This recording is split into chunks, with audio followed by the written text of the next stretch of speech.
Potential energy, potential energy, और इसको हम लोग कहते हैं इलास्टिक पोटेंशियल एनर्जी। क्या चीज? Elastic potential energy of stretched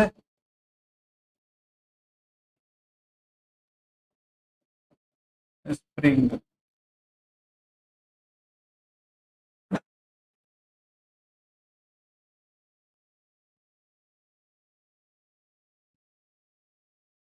जैसे देखो,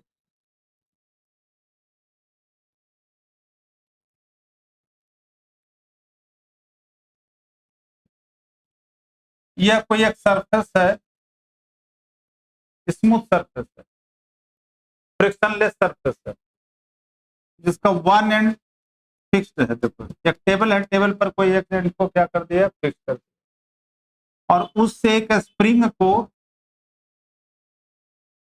एक स्प्रिंग है, ठीक है, इस स्प्रिंग के वन एंड जो है फिक्स्ड है, अदर एंड से एक बॉडी है जिसका मास m अटैच्ड है। मास कितना है? m, placed over the frictionless table.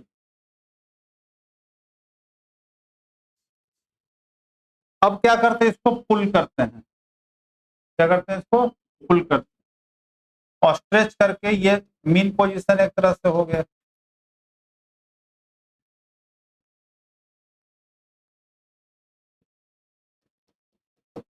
अब एक्चुअल पोजीशन जो है उस पर हम इसको क्या करते हैं? पुल करते हैं, एक फोर्स लगाए तो नेचुरली स्प्रिंग क्या हो जाएगा? स्ट्रेच हो जाएगा, हो जाएगा ना स्ट्रेच।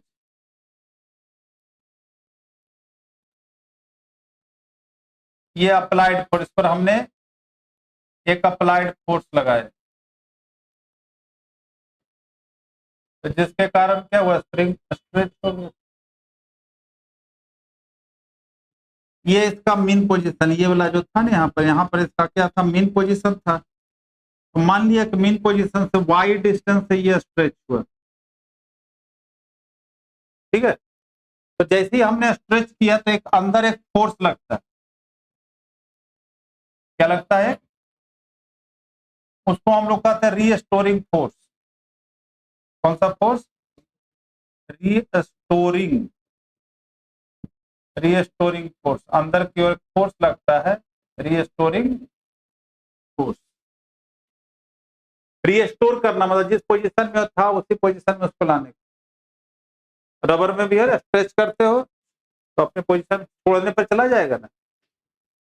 अब ये अप्लाइड फोर्स को रिलीज करते हैं तो देखना कि जब अभी डिस्प्लेसमेंट इस तरफ है तो रिस्टोरिंग फोर्स अपोजिट डायरेक्शन में। अब स्ट्रेच करके क्या करते हैं? इसको छोड़ दिया जाता है, ठीक है ना। तो छोड़ देते हैं। इसका एक्चुअल मेन पोजीशन तो ये था ना, ये है मेन पोजीशन। तो इस पोजीशन तब क्या होता है? छोड़ देते हैं तो अंदर की ओर कॉन्ट्रैक्ट, पहले तो एक्सटेंड हुआ था स्प्रिंग, अब ये स्प्रिंग से क्या हो जाए? कॉन्ट्रैक्ट हो गई।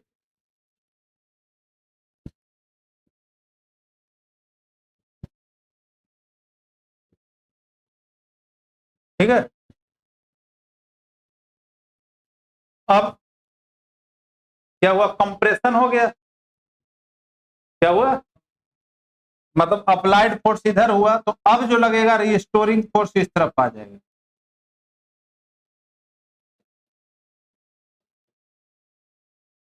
तो ये हमेशा रिस्टोरिंग फोर्स और डिस्प्लेसमेंट एक दूसरे के अपोजिट डायरेक्शन में होता है, ठीक है। तो इसके अंदर पोटेंशियल एनर्जी आया कैसे? जितना स्ट्रेच करने में वर्क डन करना पड़ता है, स्प्रिंग को स्ट्रेच करने में जितना वर्क डन करना पड़ता है वही वर्क डन स्टोर हो जाता है किस फॉर्म में? पोटेंशियल एनर्जी के फॉर्म में। क्योंकि एनर्जी जो है वर्क डन का ही क्या है? फॉर्म है।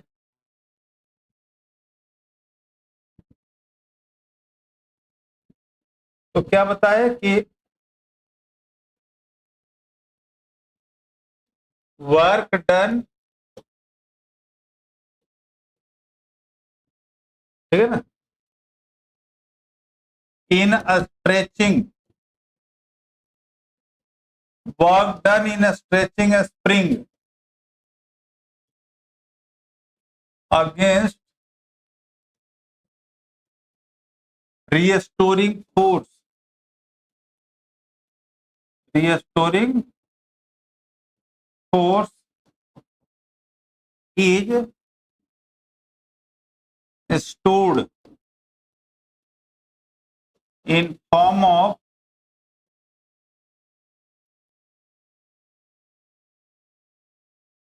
elastic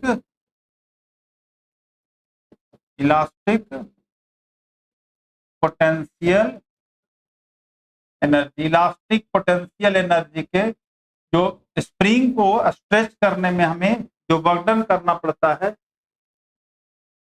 ठीक है, वही स्टोर हो जाता है किस फॉर्म में, इलास्टिक पोटेंशियल एनर्जी,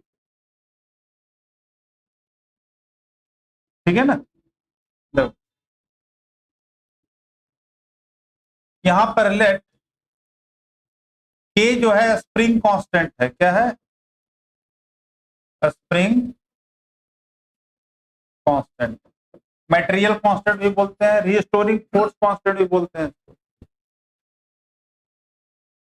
एफ जो है अप्लाइड फोर्स, एफ क्या है, अप्लाइड, और अप्लाइड फोर्स ध्यान देना, अप्लाइड फोर्स और रीस्टोरिंग फोर्स मैग्नीट्यूड में क्या होता है, बराबर होता है, डायरेक्शन ही क्या होता है, अपोजिट होता है। इधर हमने अब तो रिस्टोरिंग फोर्स अंदर लग रहा है, जितना रिस्टोरिंग फोर्स अगर नहीं होगा तो अपने पोजीशन में फिर से अब इतना फोर्स लगाओ कि स्प्रिंग एकदम खींच करके लंबा हो जाए, इसका मतलब अप्लाइड फोर्स ज्यादा हो गया, इसलिए अपने पोजीशन में नहीं आ रहा। तो ये सब जो भी होगा क्या होगा, विद इन इलास्टिक लिमिट, हर एक मटेरियल का अपनी क्या होती है, इलास्टिक लिमिट होती है। एफ जो है आपका क्या है, अप्लाइड फोर्स, और वाई जो है एक्सटेंशन, जिसको डिस्प्लेसमेंट करते हैं, एक्सटेंशन बोलो या क्या है ये, डिस्प्लेसमेंट। तब क्या देखा गया, इट इज फाउंड कि रीस्टोरिंग फोर्स जो होता है, क्या चीज, रीस्टोरिंग फोर्स जो होता है वो डायरेक्टली प्रोपोर्शनल होता है डिस्प्लेसमेंट का, डायरेक्टली प्रोपोर्शनल टू, क्या बताए, अप्लाइड फोर्स और क्या, रिस्टोरिंग फोर्स बराबर होता है,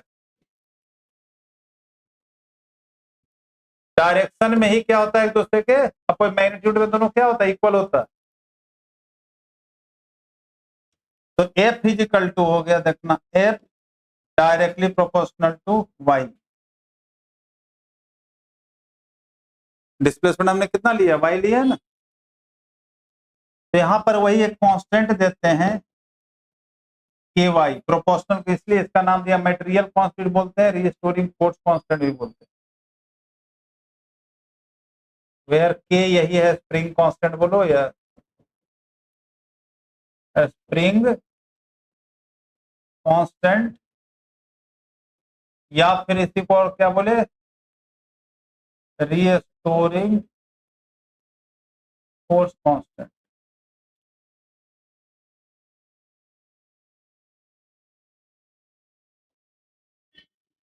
तो एक नेगेटिव साइन यहां लगाते हैं, एक नेगेटिव साइन लगा दिए कि वो रिस्टोरिंग फोर्स डिस्प्लेसमेंट के अपोजिट डायरेक्शन में होता है।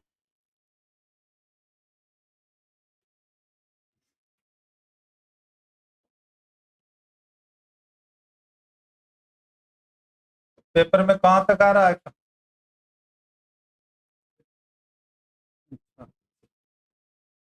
तुम लोग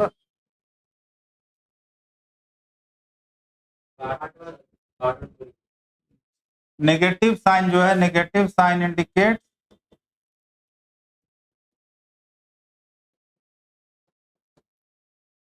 रिस्टोरिंग फोर्स जो है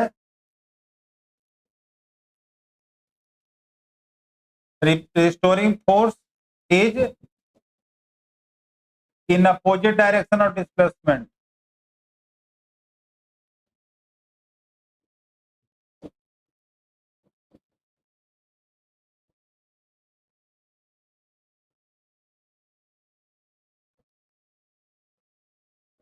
तो हमें तो पोटेंशियल एनर्जी निकालना है। क्या निकालना है?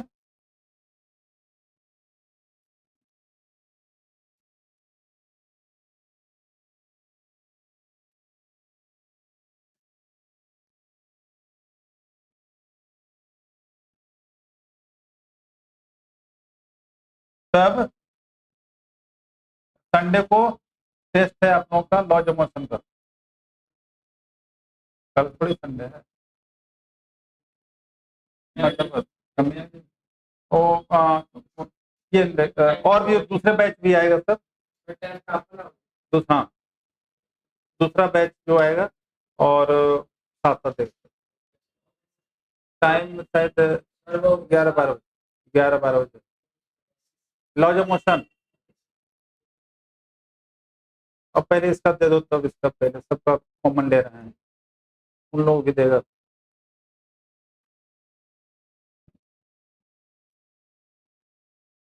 दस या 11 बजे मैं ये कर दूंगा, 11 बजे से।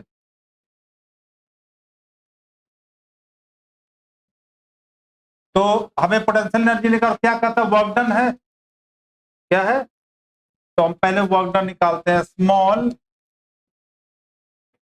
Work done in stretching spring. हाँ, अभी मैं कर दूंगा। A small work done in a stretching a spring through dy distance से स्ट्रेच करना। देखना फिगर, हालांकि यहाँ तो y डिस्टेंस से स्ट्रेच हुआ है ना, कितना डिस्टेंस हुआ? तो पहले हम स्मॉल डिस्टेंस से करते हैं इसको। स्मॉल डिस्टेंस से, जैसे dy डिस्टेंस से इसको स्ट्रेच करते हैं। कितना डिस्टेंस से? dy distance. डायग्राम में पहले मार्क कर दो dy डिस्टेंस से।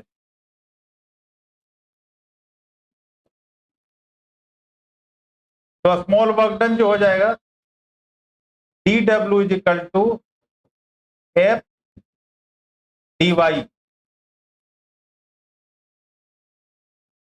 और डेफिनेशन में क्या लिखवाया था देखो शुरू में, कि work done in stretching spring against, तो इसलिए अगेंस्ट है, इसे माइनस लगा दिए। ये जो वर्क डन जो stretching spring through D Y against, किसके अगेंस्ट है? Restoring force against restoring force.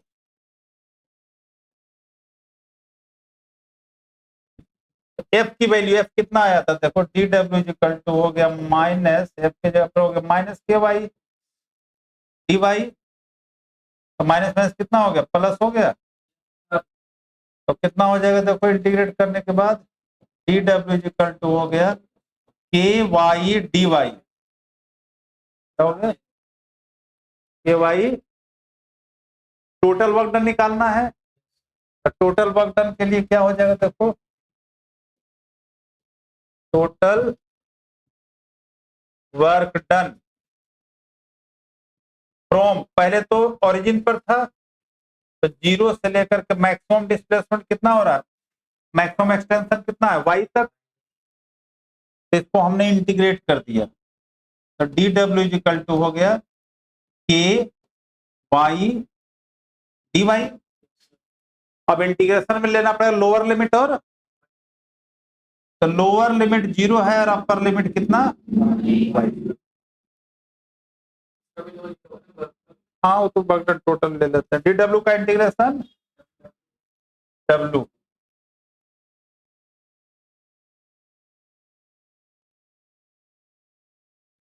तो डी डब्ल्यू का इंटीग्रेशन हो गया, डब्ल्यू हो गया, के कांस्टेंट टर्म बाहर आ जाता है ना, तो अंदर हाँ वाई इसको सही कर रहा है, वाई डी वाई हो गया, तो 0 से लेकर के वाई तक, इसको के, तो वाई स्क्वायर बाई 2 होगा ना ये, 0 से लेकर वाई तक, ये वर्क डन हो गया 1/2 के अपर लिमिट माइनस, तो y की जब y हो गया, y की जब फिर 0 हो जाएगा, तो यही वर्क डन जो आ गया आपका हाफ, तो पोटेंशियल एनर्जी ऑफ स्प्रिंग होता हाफ के वाई स्क्वायर, पोटेंशियल नहीं, हर एक वो दिया हो रहेगा कि जो स्प्रिंग क्या चीज का बना हुआ मटेरियल, इसलिए बताया मटेरियल कांस्टेंट, तो जो भी मटेरियल होगा उसके मटेरियल पर डिपेंड करता है। तो फॉर्मूला है स्प्रिंग का हो गया हाफ के वाई स्क्वायर, ठीक है ना। अब इसको देखो ग्राफ से भी, अगर आप देखते हो ग्राफ,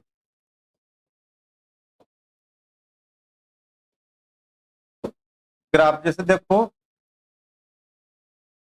ये एक्स एक्सेस है और ये वाई,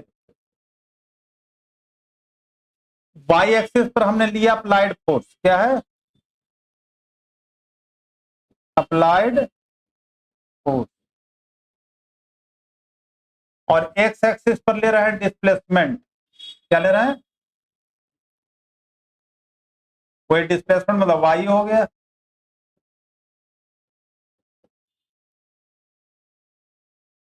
तो यहां पर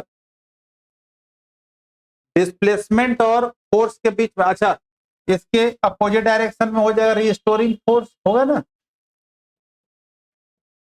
रीस्टोरिंग फोर्स होगा, और एफ और वाई क्या चीज आया था, डायरेक्टली प्रोपोर्शनल, क्या आया था, तो डायरेक्टली प्रोपोर्शनल का ग्राफ क्या होता है, स्ट्रेट लाइन होता है, डायरेक्टली प्रोपोर्शनल का ग्राफ जो होता है स्ट्रेट लाइन, तो कौन सा क्वाड्रेंट है, फर्स्ट सेकेंड थर्ड फोर्थ, किस में होगा बताओ,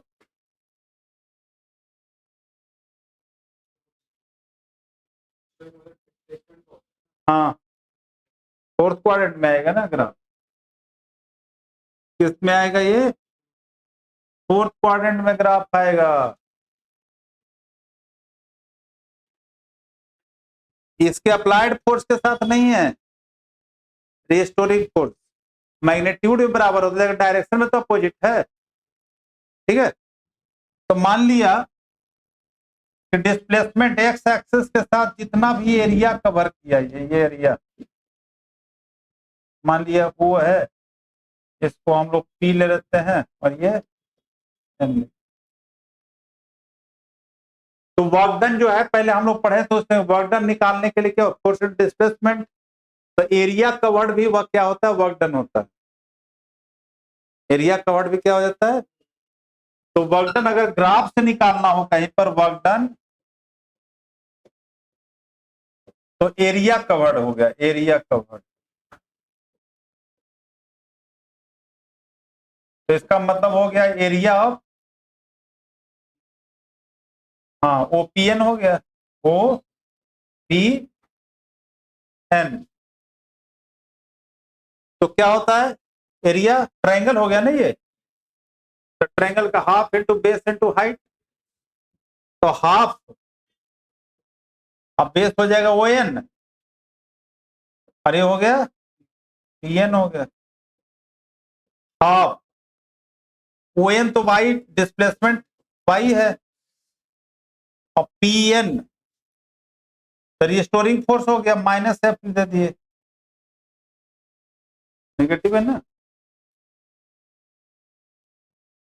और एफ की वैल्यू नीचे पीछे हम लोग निकाले तो हैं माइनस के वाई, तो यहां पर अगर पुट करते, putting F physical to minus K Y हो गया, तो ये वर्क डन जो आया था क्या होगा, हाफ वाई और माइनस माइनस प्लस हो गया, हो जाएगा ना, कितना हो गया हाफ के वाई, तो यही वर्क डन जो है पोटेंशियल एनर्जी के बराबर होता है। इसको हम लोग यू से डिनोट करते हैं, कैपिटल यू। तो या तो ग्राफ से निकालो चाहे से निकालो, तो कहीं कहीं न्यूमेरिकल में हम लोग ट्रायंगल का जो भी एरिया बनेगा ना, तो एरिया निकाल देंगे, वो भी होता है पोटेंशियल एनर्जी की। आपके Y potential energy of spring.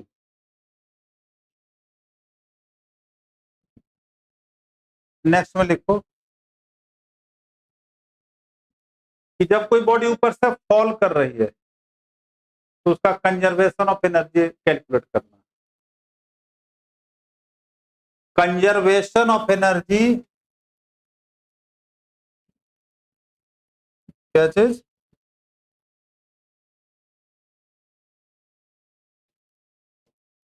Conservation of energy of falling body, freely falling body, freely falling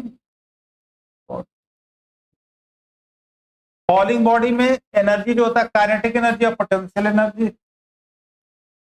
तो काइनेटिक एनर्जी फॉर्मूला होता है half M B square, potential energy का mgh होता है। मींस जैसे देखो यहां पर एक कोई बॉडी है, अभी ए पॉइंट पर है। कहां पर है? ए पॉइंट। ग्राउंड से इसकी हाइट जो है, ए पॉइंट की जो हाइट है ग्राउंड से एच है, कितना है? अभी ये रेस्ट में है, यू क्या है? ऐसे है यू जीरो। अब यहां से रिलीज किया गया, छोड़ दिया गया, तो एट एनी इंस्टेंट मान लिया ये बॉडी बी पॉइंट पर है। कहां पर है? बी पॉइंट पर, जो कि ऊपर से एट दैट इंस्टेंट मान लिया कि बॉडी ने एक्स डिस्टेंस कवर किया, एक्स मीटर। कितना? तो उस समय इसकी हाइट कितना हो जाएगा? ग्राउंड से हाइट हो जाएगा एच माइनस एक्स हो जाएगा। उस समय ग्राउंड से हाइट इसका हो जाएगा कितना? H minus. और फिर लास्ट में कहां पर आ जाता है? ग्राउंड पर आ गया, सी पॉइंट पर आ गया। कहां पर आ गया? तो ये 3 पॉइंट पर हमें क्या करना है? एनर्जी कैलकुलेट करना है। तीनों पॉइंट, पॉइंट ए, बी और लिखते हैं लेट एम जो है क्या है? Mass of body. एम है आपका मास ऑफ बॉडी, और एच है height from the ground, height of body from ground, from ground.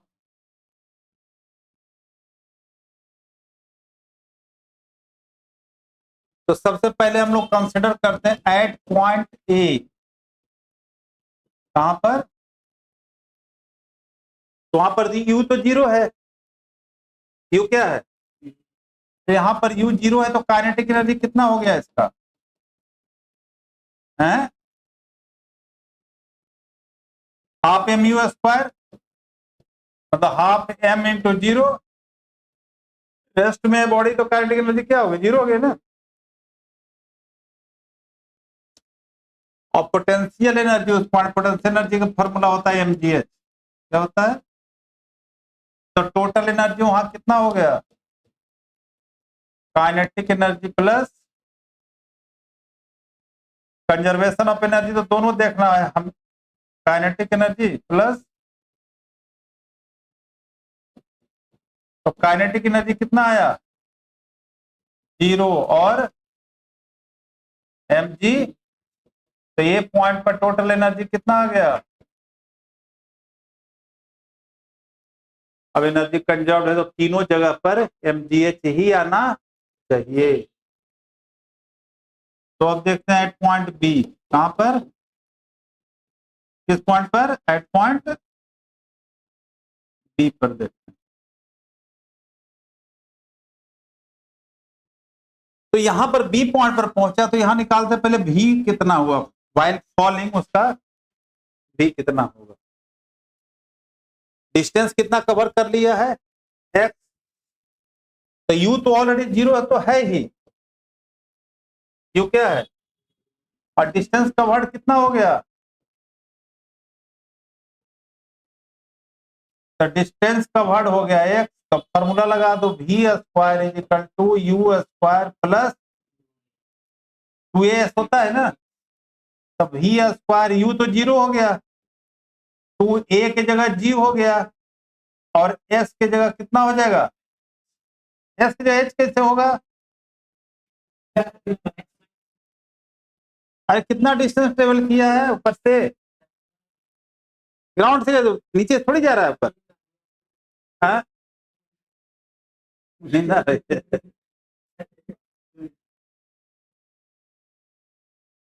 तो वी स्क्वायर कितना हो गया, 2g। तो काइनेटिक एनर्जी, हाँ अच्छा, काइनेटिक एनर्जी देखो कितना हो जाएगा, तो काइनेटिक एनर्जी जो हो गया आपका, काइनेटिक एनर्जी हो गया हाफ एम वी स्क्वायर होता है ना, मतलब half M of 2g x। तो कितना हो गया, mgx, ये काइनेटिक एनर्जी आया। अब ग्राउंड से हाइट कितना है उसका, height from ground, height from ground से हाइट कितना है, तो पोटेंशियल एनर्जी कितना हो गया, mgh-x, क्योंकि पोटेंशियल एनर्जी निकालने के लिए हाइट कहां से लेते हैं, ग्राउंड से लेते हैं। तो टोटल एनर्जी निकालो, टोटल काइनेटिक एनर्जी प्लस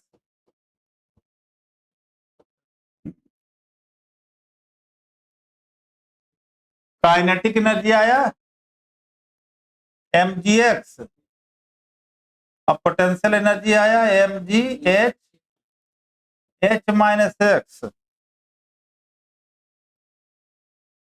तो अल्टीमेटली एक कट जाएगा, mgx plus mgh minus mg,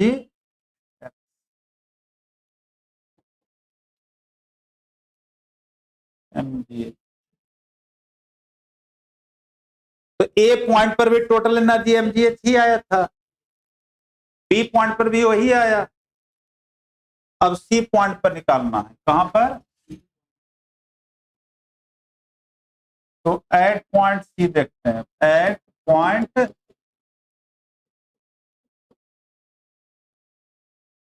B zero कैसे, जिस समय फॉल किया उस समय निकालना है। अब यहां पर at that instant just touches the ground, तो यू तो 0 है ही। अब बॉडी ने कितना डिस्टेंस किया, डिस्टेंस ट्रेवल्ड, ये समझ में आ गया ना, जो हाइट था वही अब डिस्टेंस के ऊपर से नीचे आ गया, तो वही डिस्टेंस कवर कर लिया। थर्ड इक्वेशन लगाओ, V square is equal to U square plus 2gh हो जाएगा ना, तो यू तो 0 है, 2gh हो गया, समझ गए, एस होता है तो जी, तो वी स्क्वायर हो गया 2g। तो kinetic energy half M V square हो गया, तो हाफ एम वी स्क्वायर हो गया 2g, 2 से 2 mg, मतलब अब ग्राउंड से हाइट कितना रह गया, height from ground, height from, तुम बताना, हाइट फ्रॉम ग्राउंड क्या हो गया, बॉडी जब ऊपर से नीचे आ गई तो ग्राउंड से हाइट उसका कितना रह गया, h minus h, h minus h ना,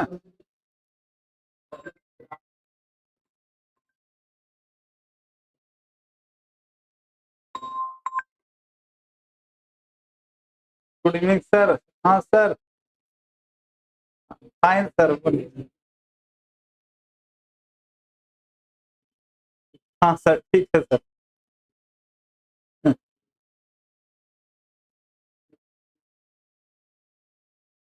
हाँ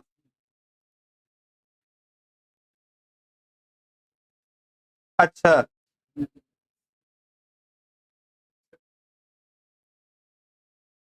अच्छा, कहाँ पर रहते हैं? बुराड़ी में ही रहते हैं? हो जाए, करवा देंगे सर। हाँ हाँ, मेरा नंबर दे दीजिए, मैं करवा दूंगा सर। मैं बढ़िया सर, दे दिए नंबर, जो भी हो मैं करवा दूंगा सर, आपने कहा करवा दूंगा सर। ठीक।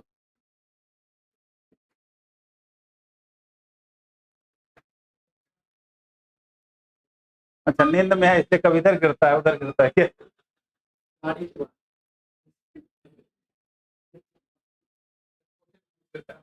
हाँ हाँ, कैसे जीरो हुआ? हाँ, ग्राउंड पर ही आ गया।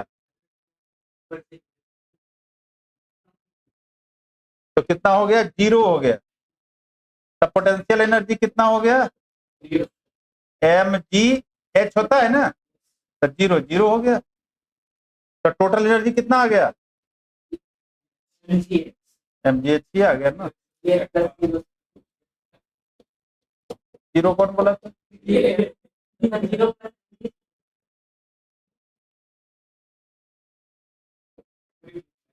सही में पूरे नींद में, थोड़ा बहुत नहीं है। Zero, sorry, M G H, M G H plus zero, M G H zero. तो तीनों जगह हमने क्या देखा? सेम आ रहा है। एनर्जी क्या है? That is total energy, total energy all 3 point, total energy at all, at all 3 point remains क्या है? सेम है। यही शो करता है conservation of G, which explain the conservation. Conservation of क्या? टोटल कंजर्व्ड है। हाँ, तो चेंज क्या हो रहा है? कभी kinetic energy, potential energy, potential energy kinetic energy में, यही में तो चेंज हो रहा है। ठीक है।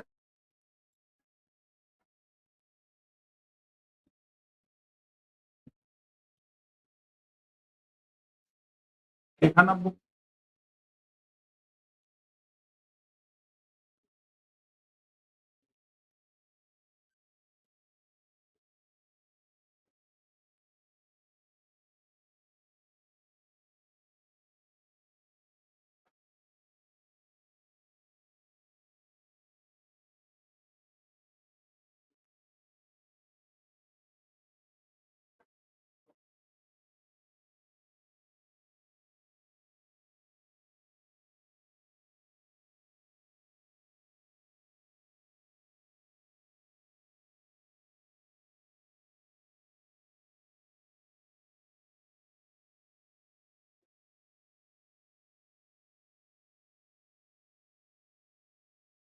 ये वाला क्वेश्चन तो बैलिस्टिक डिमोन्स्ट्रेशन वाला तो किए थे ना क्वेश्चन, जो प्लाईवुड में। ये वाला क्वेश्चन 5.5 पढ़ो, 5.5।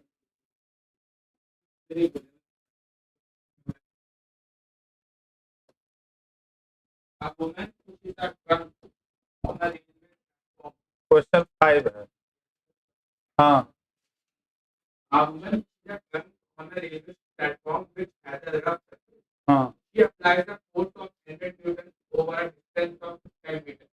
हाँ, दो फोर्स जो अप्लाई करता है, 100 न्यूटन का फोर्स अप्लाई करता है, कहां तक?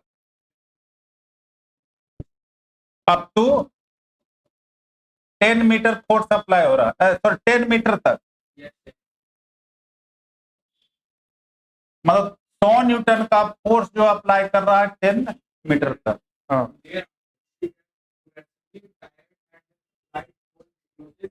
बाद में वो टायर्ड हो जाता है। हाँ हाँ,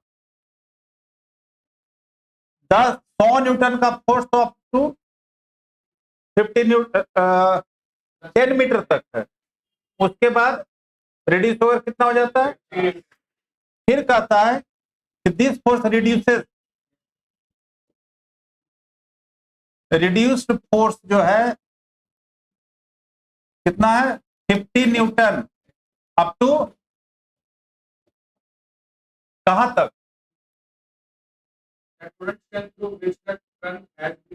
हाँ 20 मीटर तक। हाँ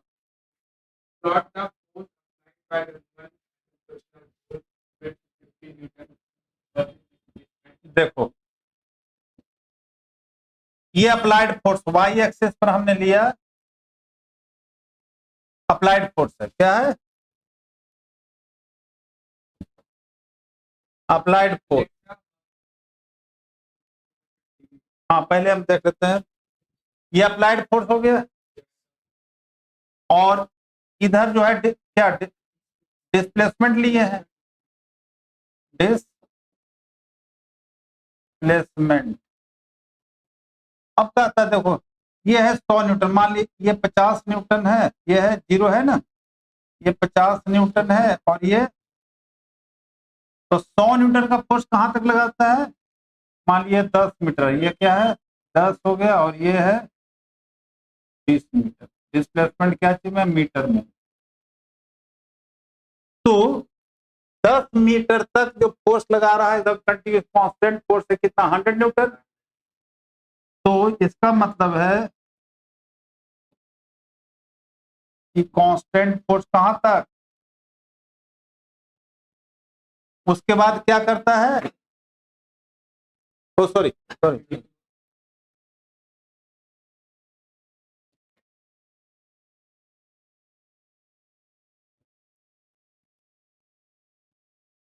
100 न्यूटन का फोर्स कहां तक? 10 न्यूटन तक, 10 मीटर तक। अब उसके बाद फोर्स क्या होता है? रिड्यूस हो जाता है। कहां तक रिड्यूस कर देता है? 50 न्यूटन। तो ये 50 है ना, ये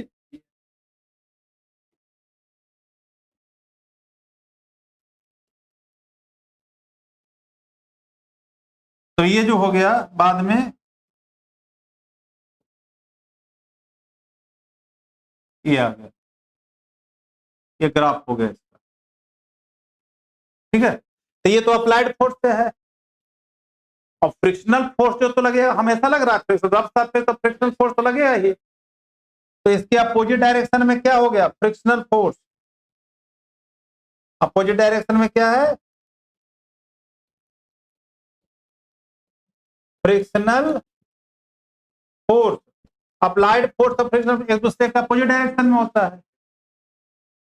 तो फ्रिक्शनल फोर्स कितना लग रहा था? इसका मतलब देखो 100 से 50 पर, इसका मतलब 50 न्यूटन क्या लग रहा है उसको? वही फ्रिक्शनल फोर्स लग रहा है। तो नीचे आ गया माइनस, ये हो गया -50 न्यूटन हो गया ना ये। और फ्रिक्शनल फोर्स थ्रू आउट लग रहा है।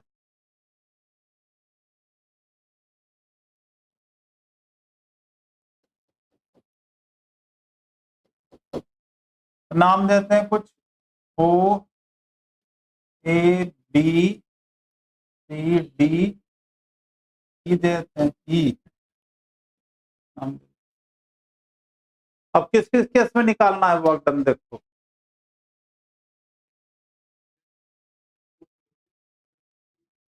हाँ पूरे 20 मीटर तक, तो ही बता रहे थे ग्राफ से भी निकाल सकते हैं ना, एरिया कवर्ड हो जाएगा। तो ये इसका इसका पहले यहां से इसका एरिया निकाल लो, और ये नेगेटिव है तो ये माइनस हो जाएगा। तो ये वाला एरिया इसका कितना हो, तो वर्क डन जो हो गया, work done is equal to हो गया वर्क डन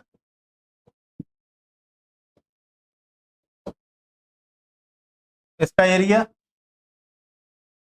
तो एक तरह से ये स्क्वायर हो जाए, ये ट्रेपेजियम हो गया एक तरह से, ये स्क्वायर के एरिया ट्रेपेजियम के एरिया हो गया। नहीं तो स्क्वायर का एरिया कितना हो, एरिया ऑफ, देखो area of O A B P दे देते हैं, O A B P plus area of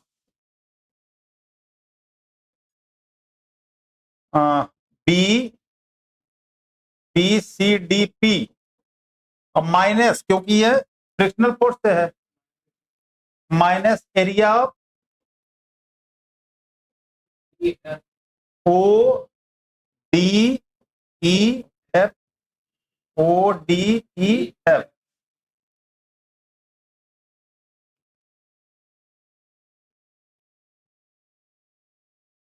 कितना कितना हो जाता है, वर्क डन हो गया O A B P 100 into 10 हो जाएगा, और कुछ नहीं लिखना, करो कैलकुलेट करो, 100 इंटू 10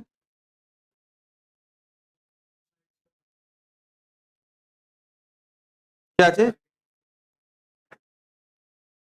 स्क्वायर नहीं एक रेक्टेंगल मान लो, लेंथ इंटू ब्रेड्थ कर दो ना,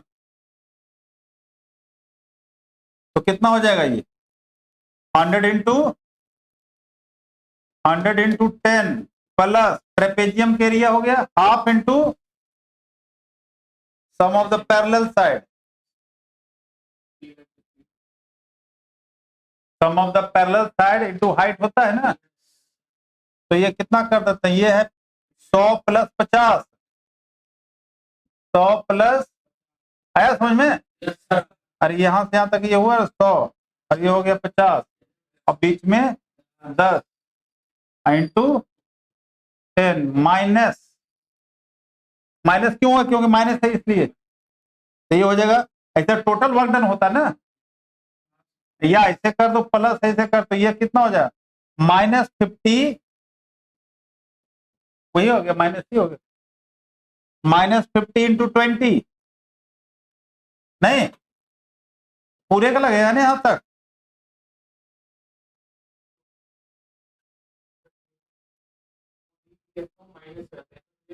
तो एक ही बात है ना, तो फिर बाद में माइनस नहीं करता ना, क्या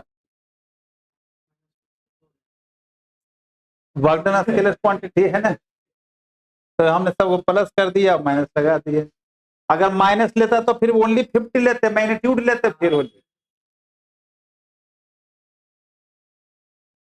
तो कितना हो गया 1000 प्लस, कट जाएगा ना ये 750 माइनस 1000 200,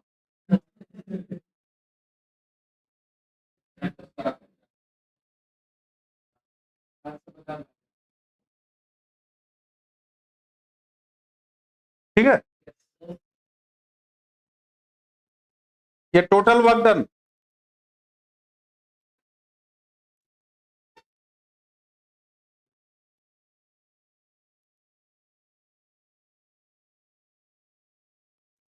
पढ़ना क्या लास्ट में लिखा हुआ था, अलग अलग ही calculate the work done by the, अच्छा टू फोर्स अलग अलग निकालना, टू फोर्स अलग अलग निकालना, हमने टोटल एक ही बार कर दिया ना, तो मतलब पहले में कितना आ जाता 1750, हाँ ये हमने टोटल वर्क डन, चलो कोई एक ही बार टोटल वर्क डन कर दिया, टोटल अलग अलग करने के लिए कहता, मतलब अब इसमें कहे पूछे कि work done bye frictional force कितना है, तो क्या कहोगे work done bye frictional force, तो फ्रिक्शनल फोर्स से कितना आया है, हाँ फ्रिक्शनल फोर्स से आया है ओनली कौन सा -50 इंटू 20, ये आया है जूल, जूल ना, फ्रिक्शनल फोर्स से ओनली ये है, ठीक है, और अप्लाइड फोर्स से आया 1750। ये वाला, और नेट फोर्स कितना हो गया 750। ठीक है,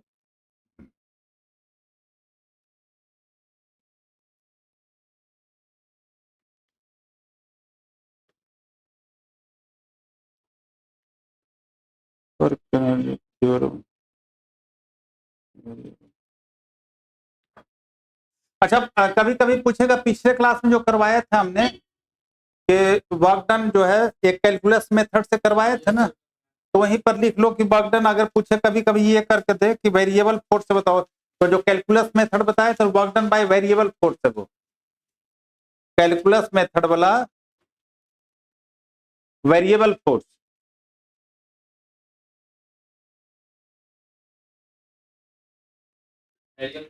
जो कैलकुलस मेथड नहीं बताया थे, work energy theorem by calculus method, और उसके पहले बताए थे इक्वेशन लगा के बताए थे, वो कांस्टेंट फोर्स से हुआ भाई, constant force work energy theorem भाई। ठीक है ना, तो कभी पूछता है कि वेरिएबल फोर्स से बताओ, कभी कहता है, तो वो ध्यान में रख। कंजर्वेशन ऑफ एनर्जी भी हो गया, ये भी होगा, कंसेप्ट पोटेंशियल एनर्जी भी हो गया, स्प्रिंग का भी हो गया। नेक्स्ट क्लास में बताऊँ कोलिजन। 2 मिनट